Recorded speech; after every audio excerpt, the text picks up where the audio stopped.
ही ताटली सुद्धा तुम्हाला मिळणार आहे। ही बघा, ही ताटली मिळणार आहे, हे कुंचम मिळणार आहे।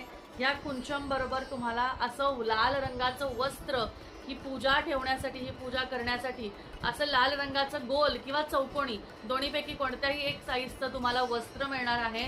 आणि अशा सुंदर पद्धतीचं हे वस्त्र तुम्हाला कुंचम, प्लेट, वस्त्र आणि त्याचबरोबर माहितीसाठी तुम्हाला महालक्ष्मी स्तोत्र चं पुस्तक जे आहे ते मिळणार आहे। ते महालक्ष्मी स्तोत्र जे पुस्तक आहे त्यामध्ये तुम्हाला सेवा कशी करायची आहे, कोणती करायची आहे सांगू ते ना, कशी करायची आहे त्याचं एक माहिती पत्रक पण मिळणार आहे। म्हणजे बघा, तुमच्याकडे फक्त आणि फक्त 999 रुपयात ज्याची ऑफर मी राखी पौर्णिमेपर्यंत एक्सटेंड केलेली आहे। म्हणजेच रविवारपर्यंत ऑफर होती, पण ती ऑफर मी सोमवारपर्यंत केली आहे, कारण राखी पौर्णिमा हा सण आपला खूप मोठा असतो। आणि आता गौरी गणपतीच्या निमित्ताने सगळ्यांना आपल्यासाठी जर कुंचम घेऊन ठेवायचे असतील